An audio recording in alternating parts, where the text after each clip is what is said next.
Hello everyone and welcome to the very first video of the After Freedom debate training course. Today I'm going to be introducing you to debating and I'm going to be introducing you to After Freedom in general. So my name is Sthembiso Matenjwa and I will be conducting this video and I'm one half of the After Freedom podcast, but you're going to get to find out all of that in a bit more in a second. What are we going to cover today? Today I'm going to talk to you guys a bit about After Freedom and what we do. I'm going to talk to you a bit about the debate course that we've put together, and then we're going to have a much more clear and in-depth discussion about what world school style debating actually is and how it works. First things first, who are we?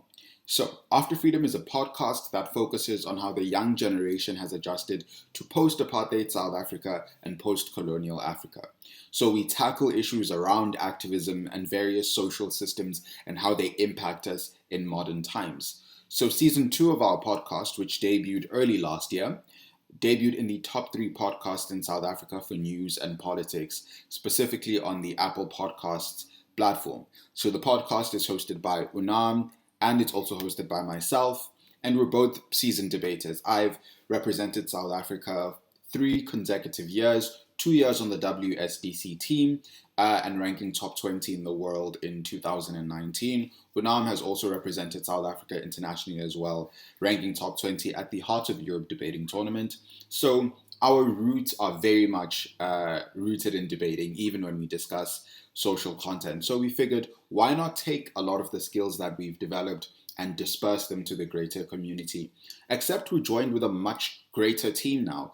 They are much more experienced debaters who have been coaching for plus 10 years, such as Kovisha Ganes, who put in a lot of work into creating this course for you. So we hope that you enjoy.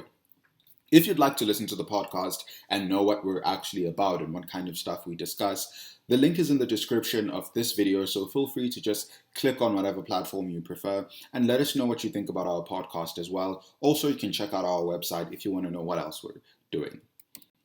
Let's chat about the course for a second. So we have decided to launch a free debate training course with videos that cover a variety of topics along with quizzes to test your knowledge on those topics and guides. So these videos were compiled by provincial coaches who coach the KZN team, as well as coaches who are at present coaching the South African team.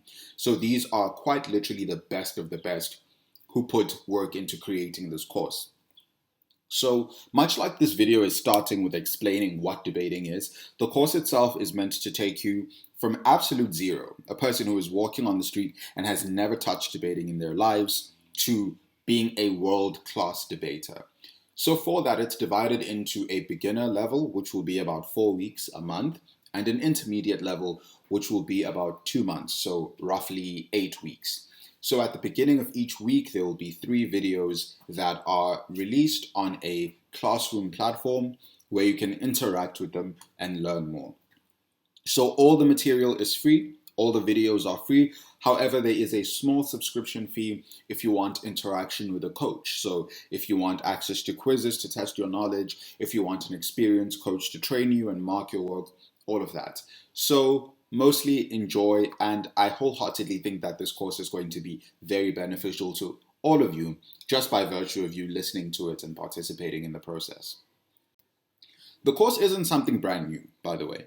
The course was piloted with the KZN debate team in 2023. It was their primary and exclusive form of training. And let's look at what we were able to achieve through this course. So for the first time in quite literally ages, probably more than 5 years, all of the KZN teams progressed to the knockout rounds of the national tournament. We had a team that was in the plate final, another team that got knocked out in the plate semi-final, a team that was in the open semi-final, and another team that got knocked out in the open quarterfinal. On top of that, we had 4 of our speakers ranking top 20 in South Africa when we used this training course last year. So that is to show you that I am not speaking into the air when I tell you that this course is going to be beneficial towards you. It is a proven fact. We've done the work and we do know that this is how we should help you get better as a debater and just help the circuit improve in general. So, without further ado, let's get straight to it. Let's chat about what debating is and how it works. So, debating, what is it and how does it work? So debating by definition is when two teams discuss a particular topic, and by the end of that discussion, a judge or a bunch of judges will decide who wins and loses that debate. So as you can tell from that explanation, there are two teams in a debate. One team that supports the motion, a motion refers to a topic.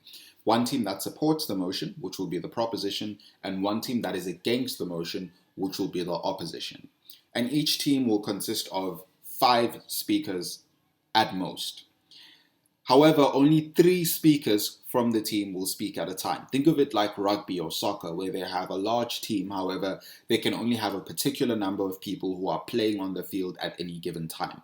So even though the maximum number of speakers in the team is 5, and the minimum is 3, obviously, there can only be 3 people who are debating it per debate. 3 people from each team. As you can tell, the maths from that would suggest that there are 6 debaters who are debating in a debate. 3 from proposition, 3 from opposition. So they will deliver, each of them will deliver a main speech where they will either show or give reasons why they support or give reasons why they're against the motion. In addition to those 3 main speeches that will come from each team, a total of 6 main speeches in the debate, there will be 2 additional speeches. These will be reply speeches.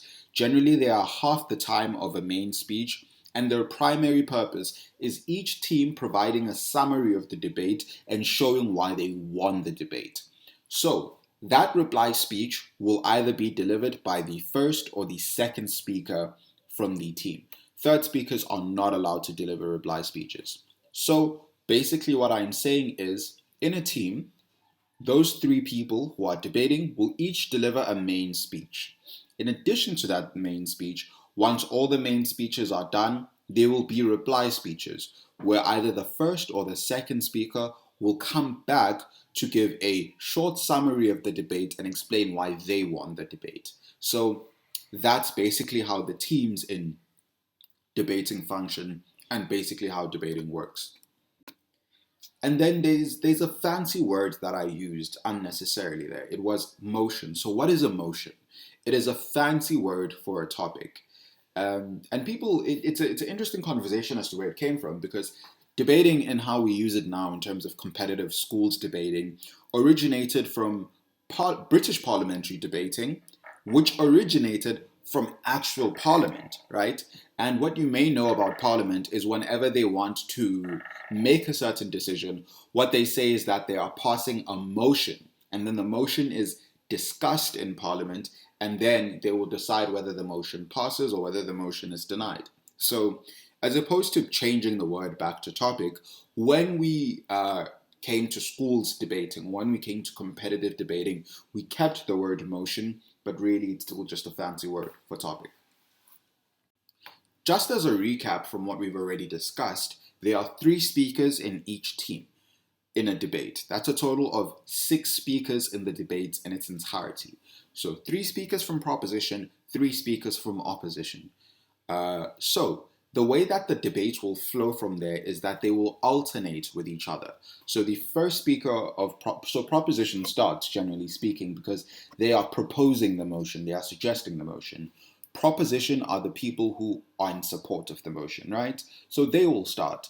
Then they will keep alternating in that fashion where proposition speaks, then opposition speaks. The way that this works practically is that proposition first speaker starts, then it's opposition first speaker, then it's proposition second speaker, then it's opposition second speaker, then it's proposition third speaker, then it's opposition third speaker.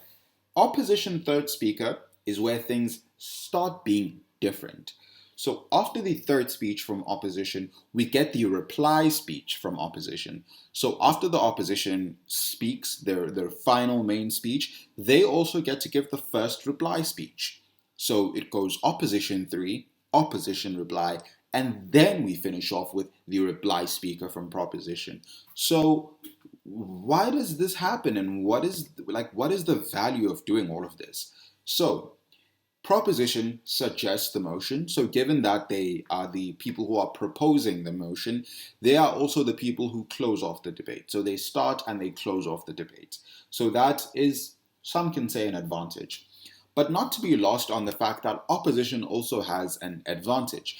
They have two consecutive speeches where they can show their point and drive their point a lot better. You know what I mean? So both teams, or this structure allows for both teams to have some level of a relative advantage. So just to recap, the flow of a debate is proposition starts and opposition usually gives the speech directly after. So it's a back and forth until the opposition third speech, where after the opposition third speech is delivered, the opposition reply speech is delivered, and then the proposition reply speech happens. That's basically how a debate is intended to flow.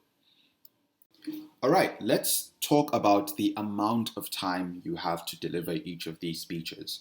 So, South African debating is generally divided into two divisions. There's a junior division and a senior division. Juniors would be grade 8s and 9s. I believe some leagues also include grade 10s in the junior division as well. And then the senior division would be the FET phase of high school. So, those would be grade 10s to grade 12s. So, junior speeches are meant to be 7 minutes in length, and senior speeches are meant to be 8 minutes in length. That is the recommended time. You have 20 seconds grace period in both a junior and a senior speech to quickly round up whatever it is that you're discussing, and that's that. So for juniors, that would be a maximum of 7 minutes, 20 seconds. In seniors, that is a maximum of 8 minutes, 20 seconds. And then reply speeches are half the time of main speeches. So in seniors, a reply speech would be 4 minutes long. In juniors, a reply speech would be 3 minutes long. The 15-second to 20-second grace period applies to reply speeches as well. Cool. And then there's a concept referred to as protected time. In our next slide, we're going to discuss points of information. But basically what a point of information is when you can stand up and ask the speaker who's currently speaking a question, right? However, this cannot be done in the first minute of the person's speech, nor can it be done in the last minute of the person's speech. So you have the time in between the first minute and the last minute to ask those points of information. However, from minute 0 to minute 1, you can't ask them. And for the last minute of their speech, you can't ask them. The reason why you can't do this is because you need that first minute to establish the foundation of your speech, and so that you just get into the rhythm of speaking. So it's important to have that first minute uninterrupted. For the last minute, you generally want to make your point as clearly as possible and provide the conclusion of your speech without being interrupted. So there's the time in between to ask those points of information. So minute 1 and the last minute are what we refer to as protected time. All right, now on to that discussion of what points of information are and how they work. So a point of information is a question you can ask the other team or the other speaker who is currently speaking at the podium. Now, the logic here is simple. Don't ask points of information to people on your own team. We don't recommend that. We don't co-sign that. That's not cool. Just don't do that. You ask points of information to speakers from the other team when they are currently speaking. The maximum time you can take to deliver a point of information is 15 seconds. After 15 seconds, you are practically delivering a speech. So make sure to make those points of information concise so that they fit into the 15 seconds at most. And they have to be asked at least 15 seconds apart. So you can't ask a point of information and then stand up 5 seconds later and ask the point of information as an individual. That'll be just disturbing, you know what I mean? So there has to be a 15-second gap in between each point of information. And when can you ask those points of information? Refer back to the previous slide. You ask them in between the first and the last minute. Because remember, in the last slide, we learned that the first minute is protected time, so you cannot ask points of information. And the last minute is also protected time, so you can't ask points of information during that period as well. So that is how POIs function. All right, so let's say you've had your debate, you've asked your points of information, you've all delivered your speech, the reply speeches have been delivered, all of the work has been done. The question then becomes, what happens next? So generally, once the debate is entirely done, you as the debaters leave the room, and then the adjudicators will probably deliberate, and you can come back into the room in about 15 to 20 minutes, and the adjudicators will tell you who has won the debate, and they'll give you an explanation as to why a certain team has won the debate. So that's basically how debating functions in a nutshell. We're going to get into more specifics later on, but this video is meant for you to just understand what debating is and how it works. Let's quickly look at what the beginner course is going to look like and what we're going to cover in the coming weeks. So basically, in this course, there are 3 subjects. There is debate strategy, which is where we're going to learn everything debating related, the rules, and how it should function. Secondly, there is first principles. So first principles refers to information, content, and knowledge that you should have so that you know how to approach each and every debate. So the content we're going to cover in first principles will make sure that you will be able to debate literally any debate that comes your way, and you will have something as opposed to being completely blanked out. So it's that first basic and simple information. Then there's international relations. International relations is just focusing on what is happening in the world and how can you understand the world a lot better. So it's politics across the globe. So each week there will be one video from each of these subjects. So this week, for week 1, there's Introduction to Debating, which is the video that you're currently watching, by the way. There's Introduction to Government, under First Principles, and there's Introduction to International Relations. So all week 1 is meant to do is introduce you to all of these topics so you understand how they're meant to work. And then week 2, we're going to be discussing speaker roles. Remember I spoke to you guys about how there's a speaker 1, 2, 3, all of that. We're going to discuss what is the structure and what is the role of each of these speakers. So basically, what are they meant to be doing? That's what we're going to be discussing under speaker roles. Then we're going to be discussing the idea of choice under first principles. So we always hear the idea that, people have a choice to do something. So we're going to talk about how you prove that someone should have the right to make that choice. That's what we're going to be doing under first principles. And then under international relations, we want you guys to start having an understanding of democracy and how it functions. So that's basically what we're going to be doing in week 2. Then for week 3, we're going to look at preparing for debates, because I think obviously you guys have either unprepared debates or you have prepped debates. So we're going to look at how you should be preparing for each of those kinds of debates. And then we're going to look at morality and ethics, part 1, where we're going to discuss some of the schools of thoughts and the ideas behind how we decide whether or not something is wrong or right.